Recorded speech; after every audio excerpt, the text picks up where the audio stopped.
How I learned about habits. Attending Denison was one of the best decisions of my life.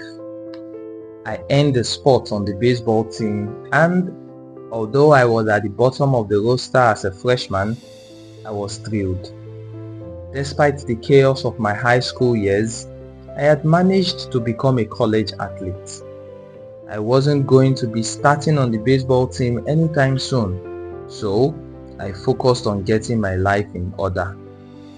While my peers stayed up late and played video games, I built good sleep habits and went to bed early each night.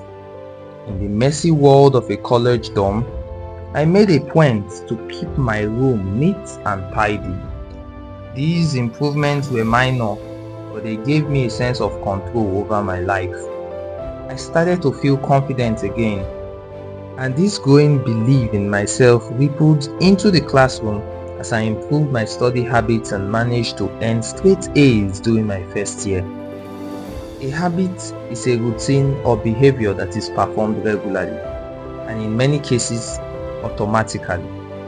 As each semester passed, I accumulated small but consistent habits that ultimately led to results that were unimaginable to me when I started. For example, for the first time in my life, I made it a habit to lift weights multiple times per week.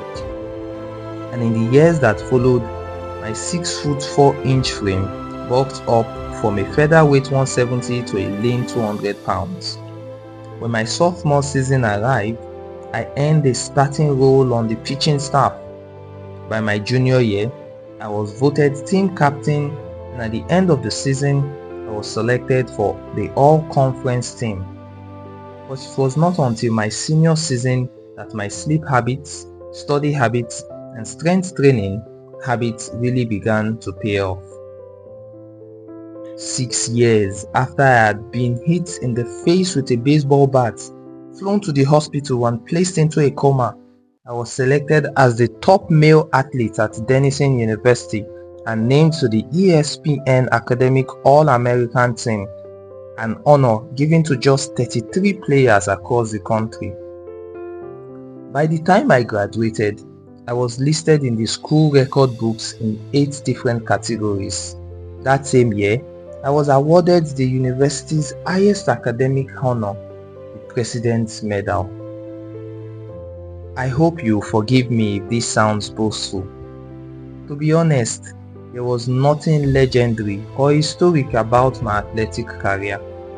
I never ended up playing professionally. However, looking back on those years, I believe that I accomplished something just as rare. I fulfilled my potential, and I believe the concepts in this book can help you fulfill your potential as well. We all face challenges in life. This injury was one of mine, and the experience taught me a critical lesson. Changes that seem small and unimportant at first will compound into remarkable results if you are willing to stick with them for years. We all deal with setbacks, but in the long run, the quality of our lives often depends on the quality of our habits. With the same habits, we would end up with the same results, but with better habits, anything is possible. Maybe there are people who can achieve incredible success overnight. I don't know any of them, and I'm certainly not one of them.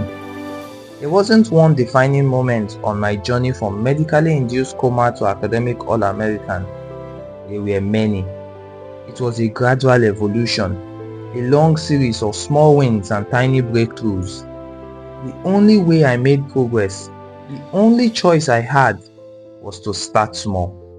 And I employed this same strategy a few years later when I started my own business and began working on this book.